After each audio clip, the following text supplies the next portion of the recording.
Pandemi COVID-19 belum usai. Walaupun sudah memasuki masa adaptasi kebiasaan baru, kita tidak boleh lengah. Tetap disiplin 5M. Memakai masker, menjaga jarak, rajin mencuci tangan menggunakan sabun, jauhi kerumunan, kurangi mobilitas. Jangan lupa, rajinlah berolahraga. Jika terjadi keluhan, segera periksakan diri ke dokter. Yuk kita solid bergotong royong memutus rantai penularan COVID-19 dengan cara melindungi diri sendiri dan orang lain di sekitar kita.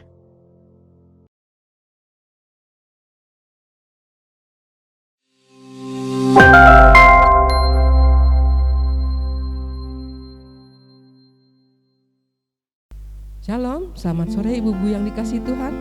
Puji Tuhan, sore ini kita dapat bertemu kembali dalam ibadah PWK tiap hari Minggu.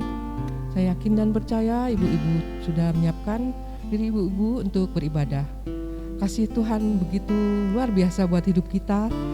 Tuhan Yesus begitu baik buat kita. Kita diberkati, kita selalu dalam perlindungannya. Kita ada saat ini, semua itu karena kasih dan kemurahan Tuhan.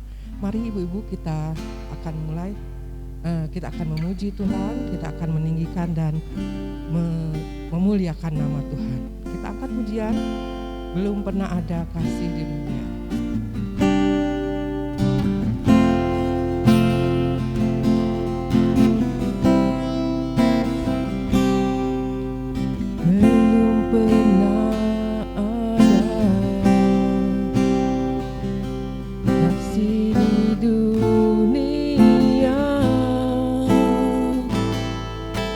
Sanggup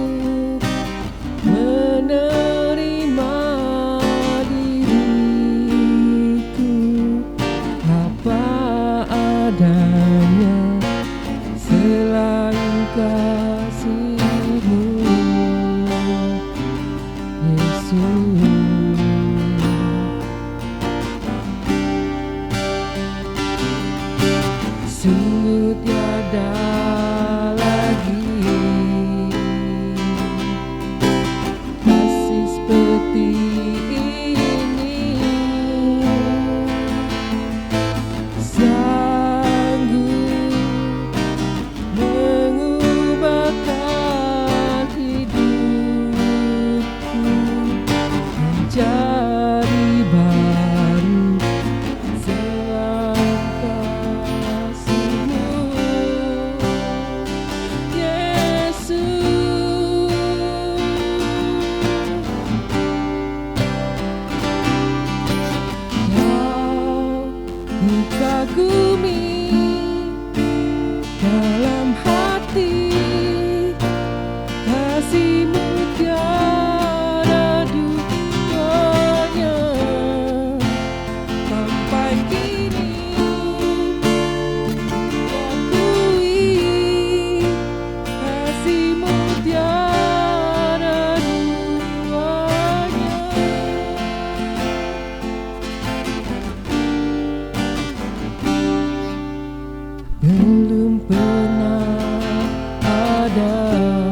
kami bersyukur dan berterima kasih Tuhan buat kasih-Mu, buat anugerah-Mu buat hidup kami Tuhan.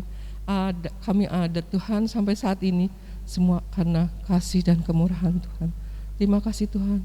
Sebentar akan memulai ibadah kami sore ini. Kami kaum wanita Gia Parmindo Tuhan akan memulai ibadah kami. Kami memuji, meninggikan nama-Mu, dan kami sebentar akan mendengarkan firman. Kiranya Tuhan Engkau hadir, Engkau memberkati kami satu persatu Tuhan.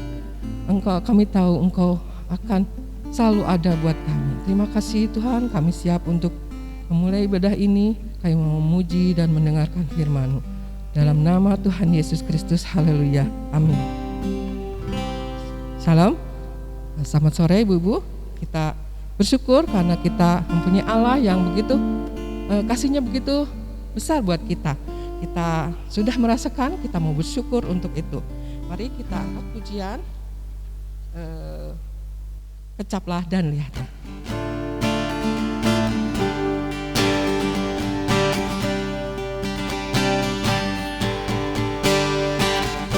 Kecaplah dan lihatlah betapa baiknya Tuhan itu. Rasakan dan nikmati kasih setia Tuhan. Kecaplah dan lihatlah betapa baiknya Tuhan itu. Rasakan dan nikmati Tuhan, kasih setia Tuhan. Syukur bagimu Tuhan, segala hormat bagimu Tuhan. Allah yang mengasihiku, Allah yang memeliharaku. Syukur bagimu Tuhan, segala hormat Allah yang mengasihiku, Allah yang memeliharaku selamanya. Kecaplah dan lihatlah betapa baiknya Tuhan itu. Rasakan dan nikmati kasih setia Tuhan. Tuhan, syukur bagimu Tuhan, segala hormat bagimu Tuhan. Engkau yang mengasihiku, Allah yang memeliharaku selamanya, selamanya.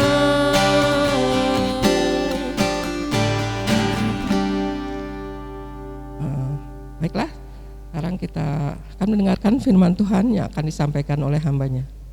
Shalom ibu-ibu yang terkasih di dalam nama Tuhan kita Yesus Kristus. Puji nama Tuhan, saat sore hari ini kita bisa bersama-sama beribadah kembali. Mari bersama-sama kita siapkan hati kita untuk kita boleh mendengarkan kebenaran firman Tuhan. Namun sebelumnya kita akan berdoa terlebih dahulu. Tuhan, kami siap untuk mendengarkan kebenaran firman-Mu pada saat sore hari ini. Urapi hamba-Mu yang akan menyampaikan kebenaran firman-Mu. Biarlah yang hamba-Mu sampaikan semuanya berasal daripada Tuhan. Dan juga Engkau yang akan mengurapi setiap jemaat Tuhan. Ibu-ibu yang ada di GIA Parmindo ini ya Tuhan. Dan biarlah mereka juga boleh menemukan kasih Tuhan. Mereka boleh menemukan maksud Tuhan melalui firman Tuhan pada saat sore hari ini. Terima kasih ya Tuhan, dalam nama Tuhan Yesus Kristus. Haleluya, amin. Ibu-ibu yang terkasih di dalam nama Tuhan kita Yesus Kristus, kita akan bersama-sama membaca firman Tuhan di dalam Kisah Para Rasul pasalnya yang ke-9, ayatnya yang ke-15 dan ayatnya yang ke-16. Kisah Para Rasul pasalnya yang ke-9, ayat yang ke-15 dan ayatnya yang ke-16. Tetapi firman Tuhan kepadanya, "Pergilah, sebab orang ini adalah alat pilihan bagiku untuk memberitakan namaku kepada bangsa-bangsa lain serta raja-raja dan orang-orang Israel. Aku sendiri akan menunjukkan kepadanya betapa banyak penderitaan yang harus ia tanggung oleh karena namaku. Ibu-ibu yang terkasih, tema firman Tuhan pada saat sore hari ini adalah kasih yang mengubahkan. Kalau berbicara tentang perubahan, di dalam setiap kehidupan kita pasti mengalami yang namanya perubahan.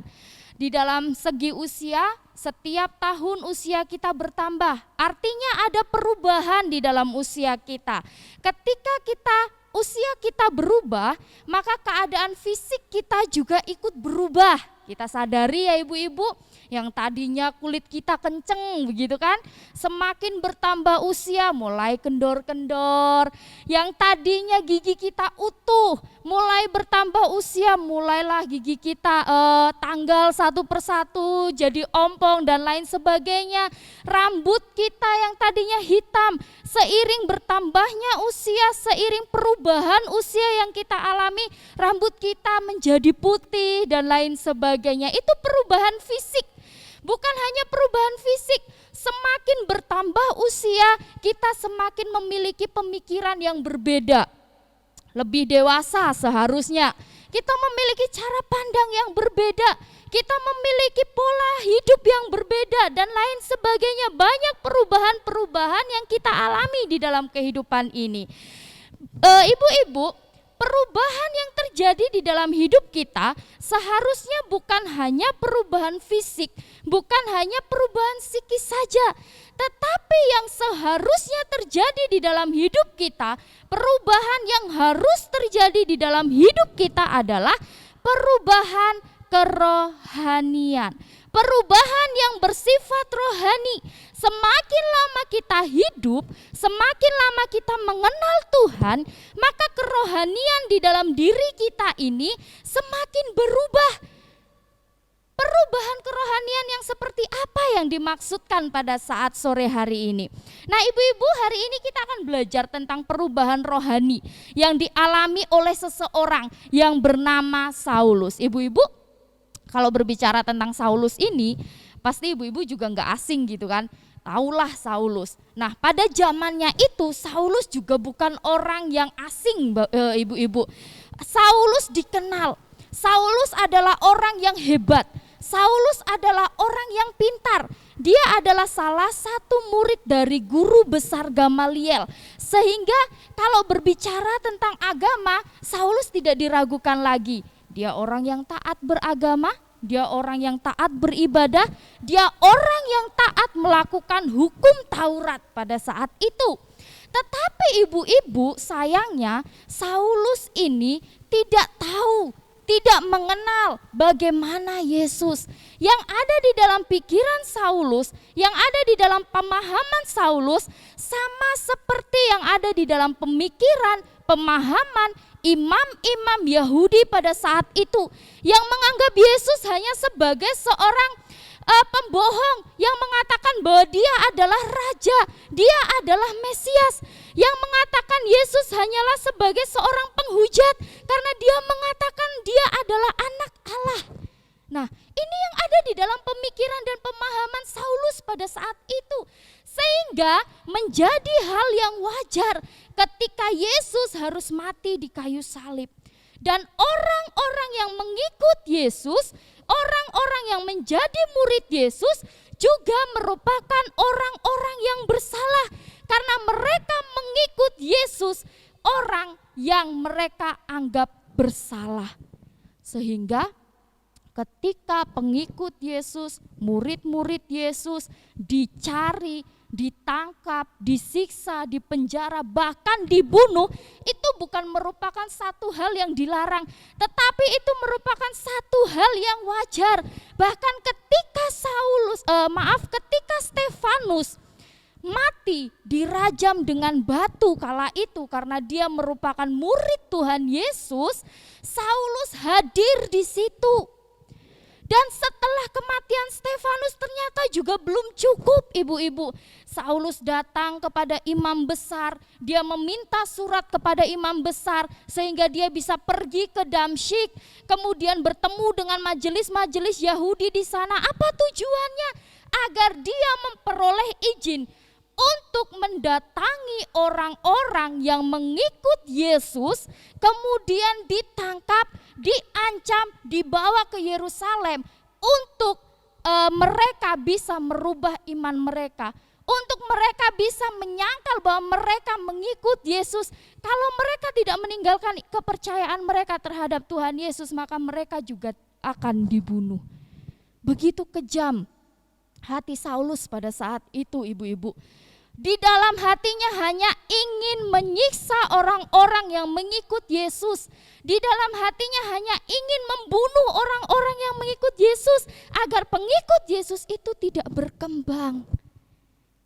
Tapi ketika melihat hal ini ibu-ibu, apakah Tuhan Yesus diam saja? Apakah Tuhan Yesus ya udahlah, enggak masalah, enggak apa-apa? Kalau saya ya ibu-ibu, kalau saya jadi Tuhan gitu ya. Kalau saya jadi Tuhan, kemudian saya melihat orang-orang yang mengikut saya, orang-orang yang mengasihi saya, orang-orang yang percaya kepada saya, mereka disiksa bahkan dibunuh. Kalau saya jadi Tuhan di masa itu begitu ya, saya akan cabut nyawanya Saulus. Kenapa? Karena dia sudah menyiksa orang-orang yang percaya kepada saya. Tapi saya bukan Tuhan, Tuhan juga bukan saya. Kalau manusia itu bisa memiliki dendam, manusia itu bisa memiliki keinginan untuk balas dendam. Tapi Tuhan adalah bukan manusia, Tuhan berbeda. Yang ada di dalam diri Tuhan hanya kasih. Sehingga bagaimanapun kejamnya Saulus, apapun yang dilakukan oleh Saulus, betapa jahatnya Saulus terhadap orang-orang yang mengikut Yesus pada saat itu, Tuhan Yesus tetap mengasihi Saulus. Dan kasih itu diwujudkan, dibuktikan ketika Tuhan mau berjumpa secara pribadi kepada Saulus. Ibu dan saudara, kasih Tuhan yang luar biasa Tuhan nyatakan di dalam diri Saulus. Padahal dia adalah seorang yang jahat, tetapi Tuhan tetap memberikan kesempatan kepada Saulus. Tuhan tetap menyatakan kasihnya kepada Saulus, dan kasih Tuhan itu yang pada akhirnya mengubah kehidupan Saulus. Ibu-ibu, apa perubahan yang terjadi di dalam kehidupan Saulus? Perubahan rohani yang terjadi di dalam kehidupan Saulus. Yang pertama adalah Saulus mengalami perubahan iman. Ketika Saulus hendak pergi ke Damsyik pada saat itu, dia memiliki rencana untuk menangkap orang-orang Kristen yang ada di Damsyik, kemudian mau dibawa ke Yerusalem, kemudian diancam, kemudian dibunuh dan lain sebagainya. Di tengah perjalanan itu, Yesus menemui Saulus dalam cahaya yang begitu terang. Melihat cahaya itu, Saulus jatuh rebah ke tanah. Disitulah Yesus memperkenalkan dirinya kepada Saulus. Akulah Yesus yang engkau aniaya itu. Dikala itu, Saulus menjadi orang yang buta. Bahkan untuk masuk ke kota Damsyik, untuk menuju ke rumah Yudas di jalan lurus, si Saulus ini harus dituntun, ibu-ibu. Dia mengalami kebutaan ketika dia bertemu dengan Tuhan Yesus. Ketika Tuhan Yesus menyatakan dirinya, ketika Tuhan Yesus memperkenalkan dirinya kepada Saulus. Ibu-ibu, kalau kita berbicara tentang kasih Tuhan, kalau kita ditanya begitu ya, atau kita berpikir tentang kasih Tuhan, maka yang ada di dalam pikiran kita berarti kita harusnya bahagia. Berarti kita enggak akan mengalami yang namanya kesusahan. Kita enggak akan mengalami yang namanya kesedihan. Kita enggak akan mengalami yang namanya kekurangan, kelaparan, kehilangan pekerjaan dan lain sebagainya. Karena apa? Tuhan mengasihi saya. Tetapi seringkali di dalam kehidupan kita. Meskipun kita tahu Tuhan mengasihi kita, tetapi Tuhan seringkali izinkan penderitaan juga terjadi di dalam hidup kita. Betul ya ibu-ibu? Kadang kita harus sakit, kadang kita harus kehilangan pekerjaan kita, kadang kita harus menderita, kadang kita mungkin diizinkan Tuhan untuk mengalami yang namanya kekurangan, kelaparan dan lain sebagainya. Katanya Tuhan mengasihi, tetapi kenapa ada penderitaan di dalam kehidupan kita? Bukan karena Tuhan gak mengasihi kita ibu-ibu, tetapi di dalam penderitaan itu Tuhan mau membawa kita untuk lebih dalam untuk mengenal Tuhan. Pengenalan kita terhadap Tuhan akan lebih dalam lagi ketika kita mengalami pencobaan di dalam setiap kehidupan kita. Bukankah ketika kita sedih, kita baru ingat Tuhan? Bukankah ketika kita menderita, seringkali disitulah baru kita ingat Tuhan, baru kita berlutut, baru kita berdoa untuk mencari Tuhan. Makanya seringkali Tuhan izinkan masalah terjadi dalam diri kita, agar kita ingat Tuhan, kita membangun hubungan kembali dengan Tuhan, dan kita mengalami pengenalan yang lebih dalam lagi akan Tuhan. Dan itu juga yang dialami oleh Saulus.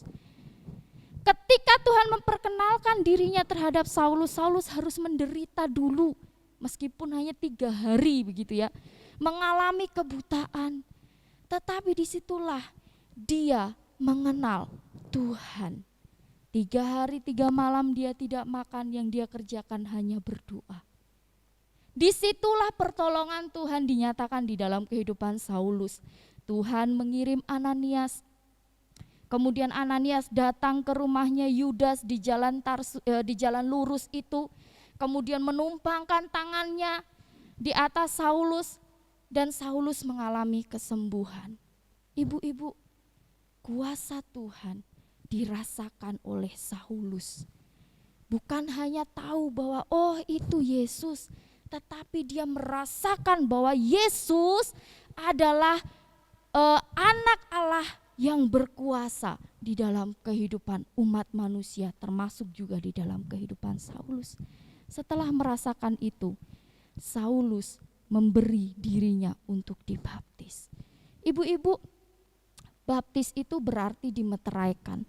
Orang yang mau dibaptis berarti orang itu sudah siap memberikan dirinya menjadi miliknya Tuhan Yesus.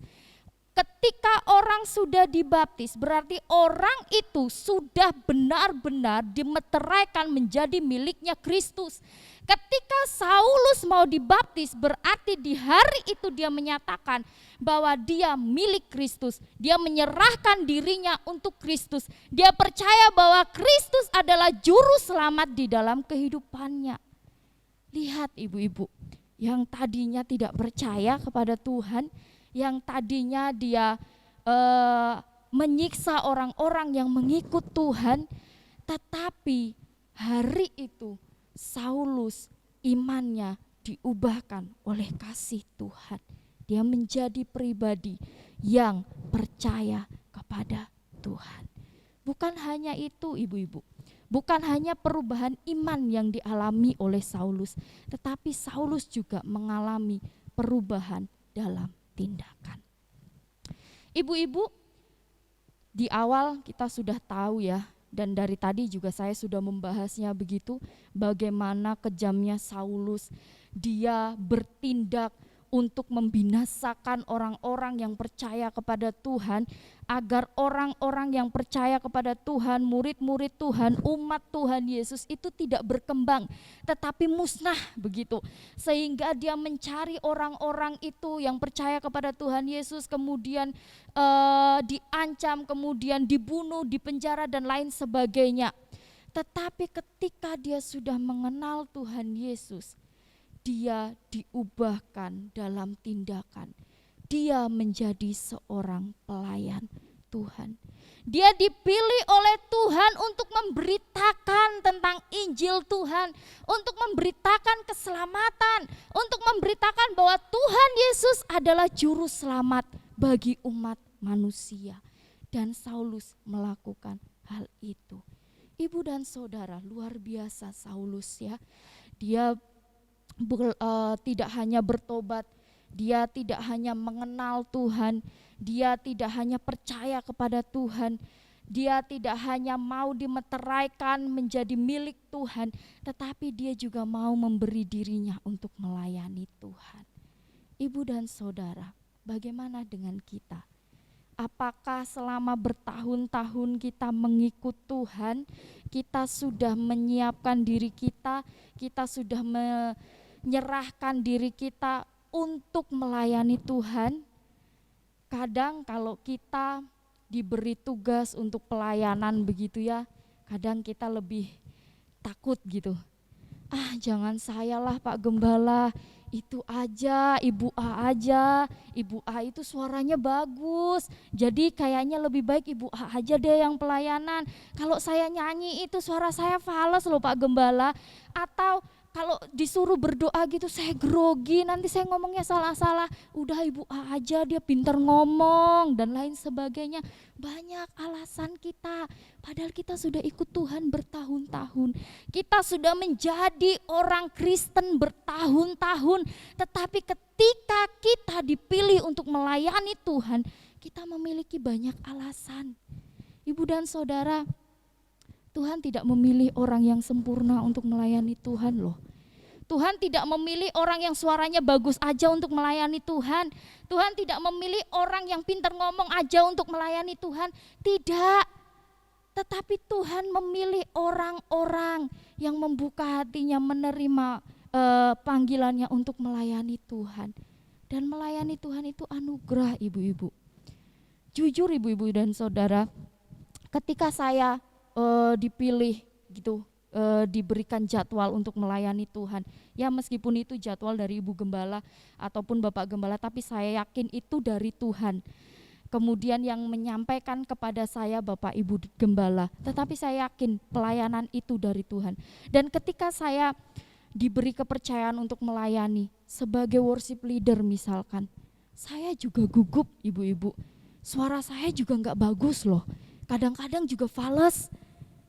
Tetapi kenapa ketika saya dipilih untuk menjadi worship leader saya mau? Karena saya sadar bahwa melayani Tuhan itu anugerah, bukan karena saya rohaniwan, tetapi dari dalam hati saya sendiri saya sadar melayani Tuhan itu anugerah. Ketika saya menyampaikan firman Tuhan, kadang ngomongnya saya juga salah-salah. Kalau bahasa saya itu ngomongnya belibet begitu ya ibu-ibu. Tetapi saya tetap mau melayani Tuhan. Karena apa? Melayani Tuhan adalah anugerah. Jadi Tuhan tidak memandang kekurangan kita. Ketika Tuhan memilih kita untuk melayani Tuhan, Tuhan melihat bahwa kita bisa dipakai untuk melayani Tuhan. Itu anugerah ibu-ibu. Seperti halnya Saulus, Tuhan tidak memandang Saulus itu mantan seorang pembunuh. Saulus itu pernah menjadi pembunuh, bahkan membunuh umatku. Udahlah yang penting dia udah bertobat, sudah gak usah dipakai lagi untuk melayani. Enggak.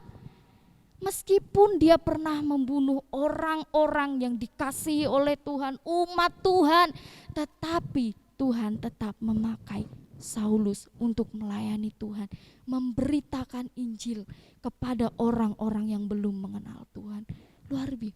Luar biasa loh ibu-ibu. Oleh sebab itu hari ini kita belajar, ketika kita dipilih untuk melayani Tuhan, dalam hal apapun, jangan pernah tolak itu, terima itu. Karena itu adalah anugerah daripada Tuhan. Nah, kita kembali kepada Saulus.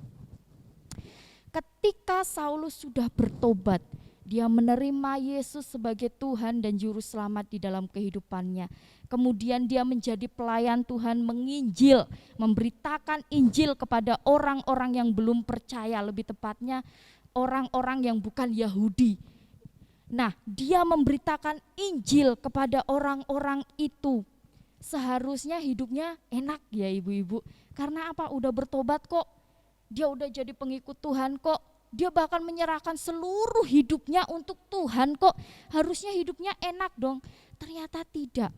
Bahkan di ayat yang kita baca tadi, di ayatnya yang ke-16, aku sendiri akan menunjukkan kepadanya betapa banyak penderitaan yang harus ia tanggung oleh karena namaku. Ternyata ketika Saulus memilih memilih menanggapi panggilan Tuhan, memilih mengiyakan panggilan Tuhan untuk menjadi pelayan Tuhan, hidupnya enggak 100% mulus, tetapi dia harus menemui berbagai macam penderitaan. Penderitaan seperti apa? Kita mau buka di dalam 2 Korintus. 2 Korintus pasalnya yang ke-11 ayat 23 sampai dengan ayatnya yang ke-33, saya akan bacakan untuk kita semua. Apakah mereka pelayan Kristus? Aku berkata seperti orang gila, aku lebih lagi. Aku lebih banyak berjerih lelah, lebih sering di dalam penjara, didera di luar batas, kerap kali dalam bahaya maut. 5 kali aku disesah orang Yahudi, setiap kali 40 kurang 1 pukulan. 3 kali aku didera, 1 kali aku dilempari dengan batu. 3 kali mengalami karam kapal, sehari semalam aku terkatung-katung di tengah laut. Dalam perjalananku aku sering diancam bahaya banjir dan bahaya penyamun, bahaya dari pihak orang-orang Yahudi dan dari pihak orang-orang bukan Yahudi, bahaya di kota, bahaya di padang gurun, bahaya di tengah laut, dan bahaya dari pihak saudara-saudara palsu. Aku banyak berjerih lelah dan bekerja berat. Kerap kali aku tidak tidur, aku lapar dan dahaga. Kerap kali aku berpuasa, kedinginan dan tanpa pakaian. Dan dengan tidak menyebut banyak hal lain lagi, urusanku sehari-hari yaitu untuk memelihara semua jemaat-jemaat. Jika ada orang yang merasa lebih lemah, tidakkah aku turut merasa lemah? Jika ada orang yang tersandung, tidakkah hatiku hancur oleh duka cita? Jika aku harus bermegah, maka aku akan bermegah atas kelemahanku. Allah, yaitu Bapa dari Tuhan Yesus, Tuhan kita yang terpuji sampai selama-lamanya, tahu bahwa aku tidak berdusta. Di Damsyik wali negeri Raja Aretas menyuruh mengawal kota orang-orang Damsyik untuk menangkap aku. Tetapi dalam sebuah keranjang aku diturunkan dari sebuah tingkap keluar tembok kota, dan dengan demikian aku terluput dari tangannya. Ini adalah berbagai penderitaan yang dialami oleh Saulus yang kala itu sudah dirubah namanya menjadi Paulus dalam melayani Tuhan. Pernah disesah 40 kurang 1 pukulan. Kemudian dia pernah mengalami karam kapal. Dia pernah mengalami yang namanya kelaparan. Dia pernah disiksa dan lain sebagainya. Begitu banyak penderitaan yang harus Paulus alami pada saat itu sebagai seorang pelayan Tuhan. Tapi apakah Paulus menyerah? Tidak. Dia tetap setia sampai akhir untuk melayani Tuhan. Nah, ibu-ibu, sebagai pengikut Tuhan, apakah penderitaan yang kita alami sebanding dengan penderitaan yang Paulus alami sebagai seorang pelayan Tuhan? Sudah pernahkah kita karam kapal karena kita mau melayani Tuhan? Karena kita mau ibadah, kemudian kita mungkin harus naik kapal, kemudian kita karam kapal. Pernah kita mengalami itu? Atau ketika kita mau datang beribadah, ketika kita mau datang melayani, kemudian kita harus dicambuk dulu oleh orang-orang di sekitar kita. Pernahkah kita mengalami itu? Tidak. Penderitaan yang kita alami sebagai pengikut Tuhan tidak sebanding dengan yang Paulus alami di dalam kehidupannya sebagai seorang pelayan Tuhan. Tetapi terkadang keluhan kita lebih banyak. Betul enggak ibu-ibu? Ketika mau datang beribadah, kemudian keadaan hujan. Hujan kok, padahal hujannya cuma gerimis ya. Gerimis kok, enggak usah ibadah deh, online aja. Iya, kalau online ibadahnya serius, kadang online juga ditinggal masak begitu ya ibu-ibu ya. Kadang online ditinggal ngurusin anak, ibadahnya ditinggalkan hanya sebagai seperti kita sedang mendengarkan radio saja, sedang menonton YouTube aja, biasa aja begitu.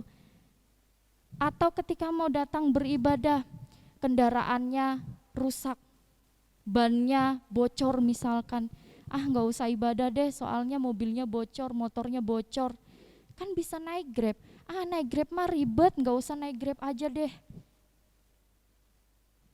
Mau beribadah, tetapi hanya hal-hal sepele seperti itu saja membuat kita urung untuk datang beribadah. Atau ketika kita melayani, sudah melayani dengan sepenuh hati, setelah pelayanan dikritik orang. Tadi kamu ya firman Tuhannya jelek banget deh. Aku gak ngerti deh dengan firman Tuhan yang kamu sampaikan. Atau tadi kamu nyanyi masuknya salah deh. Kamu nyanyi tadi agak-agak fales loh di bagian ini. Wah, besoknya lagi langsung ngambek gitu ya. Aku gak mau melayani Tuhan lagi. Aku sudah melayani sepenuh hati, malah aku dikritik seperti itu. Besok lagi aku gak mau melayani. Hanya dikritik ibu-ibu. Tapi seringkali membuat semangat kita untuk melayani Tuhan itu kendor. Tapi lihat Paulus, penderitaan yang dia alami lebih besar, lebih banyak dari yang kita alami. Tapi Paulus tidak pernah meninggalkan panggilannya sebagai pelayan Tuhan. Paulus tidak pernah meletakkan panggilannya sebagai pelayan Tuhan. Dia tetap tanggung itu. Dan dia tetap melayani sampai akhir. Ibu-ibu, sebagai orang yang mengikut Tuhan, mungkin kita banyak mengalami hal-hal yang tidak enak begitu ya. Tetapi kita harus tetap setia untuk mengikut Tuhan. Apapun yang kita alami, apapun yang kita rasakan, apapun masalah yang saat ini sedang kita hadapi, bagaimanapun orang menilai pelayanan kita misalnya, tetap hadapi itu, tetap setia untuk mengikut Tuhan dan tetap setia untuk melayani Tuhan. Jangan pernah tinggalkan iman kita hanya karena hal-hal sepele yang terjadi di dalam kehidupan kita. Ingatlah bahwa ketika kita tetap setia mengikut Tuhan, meskipun kita mengalami penderitaan, tetapi Tuhan tetap menyertai hidup kita. Tuhan tetap memberikan kekuatan bagi kita untuk kita bisa melewati itu di dalam hidup kita. Nah, firman Tuhan hari ini mengajarkan setiap kita bahwa kasih Tuhan itu bisa mengubahkan kehidupan manusia. Seburuk apa dia, sejahat apapun hatinya, ketika dia sudah menemukan kasih Tuhan di dalam hidupnya, maka perubahan besar akan terjadi. Perubahan iman yang dialami oleh Saulus, kemudian perubahan dalam tindakan yang tadinya pembunuh menjadi seorang pelayan Tuhan. Dan perubahan itu harusnya juga ada di dalam setiap kehidupan kita. Karena kita sudah menemukan kasih Tuhan, maka rasakan perubahan itu bagi hidup kita. Kerohanian kita semakin hari harus semakin berubah menjadi lebih positif. Iman kita semakin hari harus menjadi iman yang lebih besar, lebih melekat kepada Tuhan. Amin. Untuk firman Tuhan pada saat sore hari ini, mari bersama-sama kita akan berdoa. Terima kasih untuk kebenaran firman-Mu ya Tuhan pada saat sore hari ini. Terima kasih untuk teguran Tuhan. Terima kasih untuk peneguhan Tuhan pada saat sore hari ini bagi setiap kami. Ajar kami ya Tuhan untuk menemukan kasih Tuhan itu di dalam hidup kami. Untuk kami boleh peka terhadap kasih Tuhan itu di dalam hidup kami. Sehingga kasih Tuhan itu bisa mengubahkan setiap kehidupan kami. Kasih Tuhan bisa mengubahkan iman kami semakin hari semakin dalam ya Tuhan. Bukan iman yang semakin menurun, tetapi semakin kami mengenal Tuhan, maka iman kami semakin dalam bagi Engkau ya Tuhan. Kami semakin melekat dengan Tuhan dan kami bisa merubah di dalam tindakan kami ya Tuhan. Kami mau melayani Tuhan dan kami mau tetap setia sampai akhir mengikut Tuhan. Apapun halangan dan rintangan yang kami hadapi, kami mau nyatakan bahwa kami akan tetap setia untuk mengikut Tuhan. Terima kasih ya Tuhan, terima kasih hamba-Mu sudah berhenti untuk berbicara. Biarlah Roh Kudus Tuhan boleh menyertai setiap jemaat Tuhan, sehingga Roh Kudus Tuhan boleh mengingatkan senantiasa firman Tuhan ini di dalam kehidupan mereka, dan firman Tuhan boleh menuntun di dalam setiap kehidupan mereka. Terima kasih ya Tuhan, dalam nama Tuhan Yesus Kristus, haleluya, amin. Tiba saatnya kita akan memberikan persembahan. Ibu-ibu dapat memasukkan persembahan ibu-ibu ke dalam amplop dan dibawa pada saat kebaktian umum. Mari kita berdoa. Tuhan Yesus, bersyukur untuk semua kebaikan Tuhan. Engkau telah mencukupkan kami, memberkati dengan limpah Tuhan. Tuhan, kami bersyukur dan berterima kasih.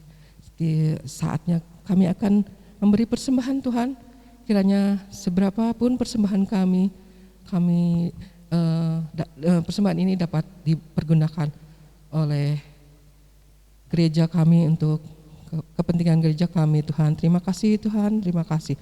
Kami mau memberi persembahan kami dengan rasa syukur. Terima kasih Tuhan, haleluya, amin. Ibu-ibu, kita akan menutup ibadah kita pada saat sore hari ini. Mari bersama-sama kita akan bersatu di dalam doa. Terima kasih Tuhan untuk ibadah pada saat sore hari ini. Kami memuji Tuhan dengan penuh sukacita.